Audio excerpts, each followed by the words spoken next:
In 2005, 25-year-old Jessica Michelle Lowry stepped out into the cold, quiet darkness of Lumberton, North Carolina, unaware that she was walking into a mystery that would haunt her family and community for decades. It was just after 3 a.m. on December 20th when Jessica, known lovingly as Shell, left her home on Bollinger Avenue, wearing her Harley-Davidson jacket, a black shirt, blue jeans, and Reebok sneakers. She was later seen on Beam Road, moving alone through the dimly lit streets, and then she simply vanished. Jessica was a petite Native American woman, 5 feet tall and about 135 pounds, with brown hair, brown eyes, pierced ears, and a distinctive tattoo of a long-stemmed rose on her left ankle. Her lower teeth were slightly crooked, a small detail her loved ones remembered vividly because it made her smile unmistakably hers. Despite immediate concern from her family and a search effort led by the Robeson County Sheriff's Office, no trace of Jessica was ever found, not a piece of clothing, not a witness who saw where she went next, not a single confirmed sighting after that early morning walk. The case quickly grew cold, swallowed by the silence that often surrounds disappearances in rural communities, where answers can be scarce and fear lingers long after the headlines fade. For those who knew her, Jessica was more than a missing person flyer. She was a daughter, a friend, a young woman with a nickname that spoke to her warmth and the closeness she shared with the people around her. As the years passed, her disappearance became one of the many unresolved cases that shadow Robeson County, each one a reminder of how quickly a life can slip into uncertainty. Jessica's family has never stopped hoping for answers, never stopped wondering what happened in those quiet hours before dawn, and never stopped believing that someone, somewhere, knows more than they have ever said. Her story remains suspended in time, an open wound, an unanswered question, and a plea for anyone with information to finally come forward. In 2006, 32-year-old Tanishia Elliott and her boyfriend, 42-year-old Michael Pringle, were spending what should have been an ordinary Friday night together when their lives were violently stolen in a targeted ambush at the intersection of NW 19th Avenue and NW 103rd Street in Miami, a crime that remains unsolved nearly 2 decades later. It was July 28th, just before 10 p.m., and the couple sat in their vehicle facing southbound, waiting for the traffic light to change in the warm, humid night. Without warning, an unknown vehicle pulled up beside them on the driver's side. In a sudden, deliberate burst of gunfire, someone inside opened fire with an assault rifle, unleashing a barrage of rounds that tore through the car and struck both Tanishia and Michael multiple times. The shooters sped off into the darkness, leaving behind shattered glass, scattered shell casings, and a scene of devastation that unfolded in seconds. Despite the brutality of the attack and the public location, an intersection, a red light, a moment anyone could have witnessed, no arrests were ever made. No clear motive emerged. No confirmed suspects were identified. The murders of Tanishia Elliott and Michael Pringle became yet another painful reminder of how quickly lives can be taken, and how easily justice can slip out of reach. Their families were left with grief, questions, and a silence that has stretched on for years. What makes the case even more heartbreaking is how exposed the moment was. A busy roadway, headlights, passing cars, and still no one has come forward with information strong enough to break the investigation open. Loved ones continue to raise awareness, refusing to let the story fade, reminding the community that unsolved cases do not disappear for the families left behind. Someone may still hold a piece of information, something small, something once overlooked, that could finally bring justice to Tanishia and Michael, and give their families the closure they have been denied for far too long.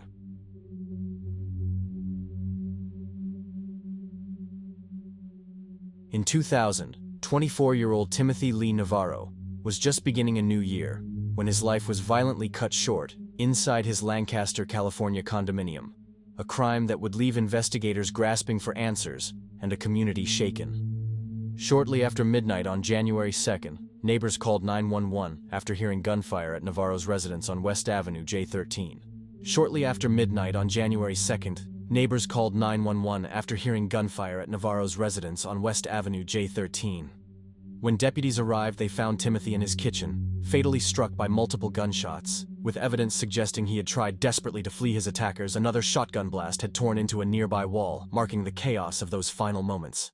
Navarro lived alone, and friends told authorities he had recently purchased a weapon out of concern for potential Y2K unrest.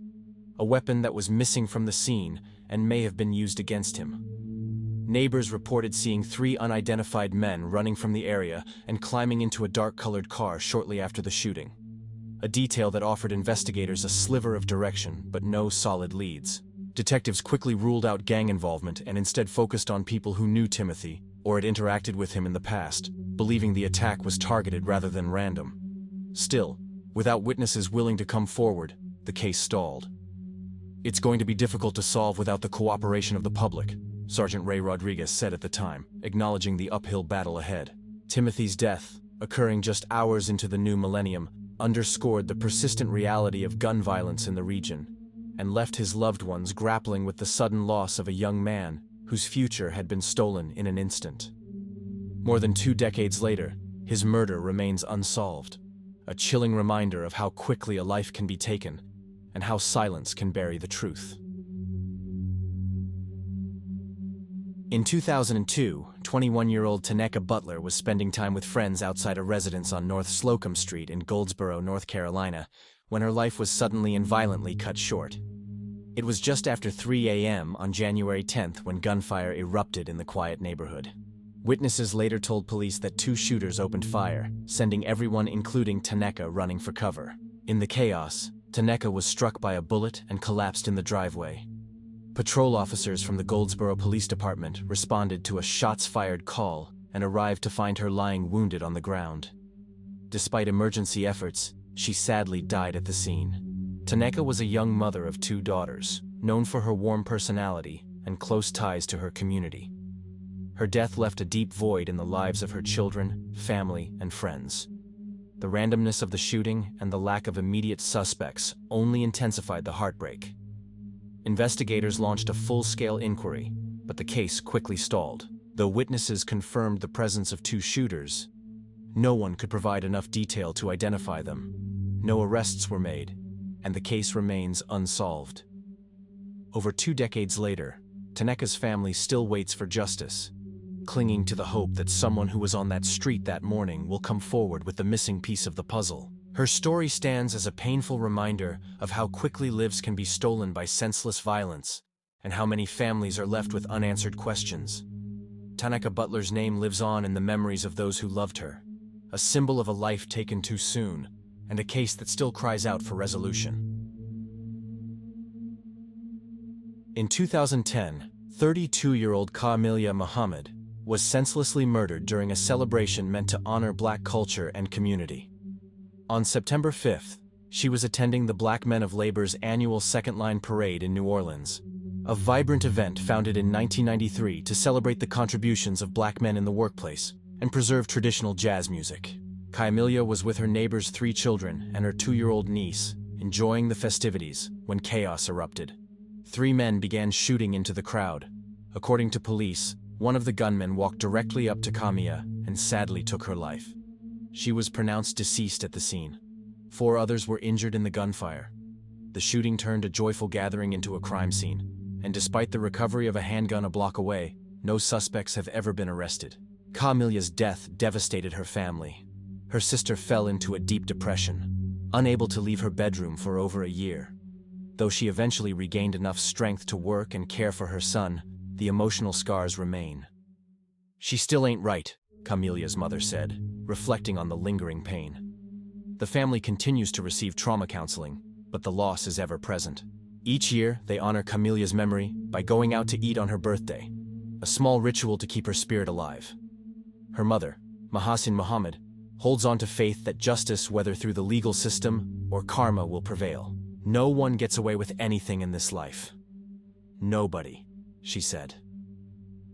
Kaamilya's murder remains unsolved, a painful reminder of the violence that can shatter lives in an instant. Her story is one of love, loss, and the enduring strength of a family determined to remember and seek justice. In 1999, 22-year-old Steve Palafos was gunned down outside a home on San Antonio's west side, a tragedy that has haunted his family and community for more than 2 decades. On the night of August 8th, Steve attended a party at 826 Pleasure Park Street with friends. What began as a typical summer gathering quickly spiraled into violence when a fight broke out between Steve's group and others at the party. In the chaos, someone pulled out a gun and shot Steve. The young man collapsed outside the residence, and despite efforts to save him, he was pronounced deceased at the scene around 1:30 a.m.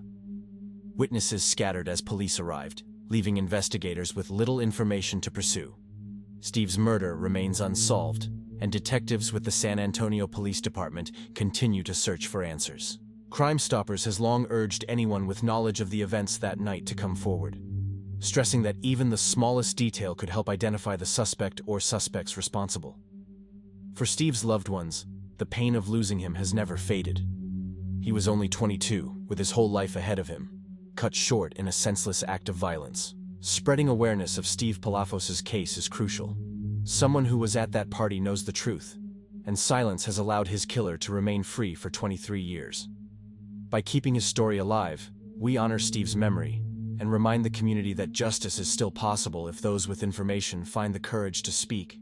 Rest in peace to all these beautiful souls, and my condolences to all their friends and families. The fight for justice continues. Their case may be unsolved, but they will never be forgotten.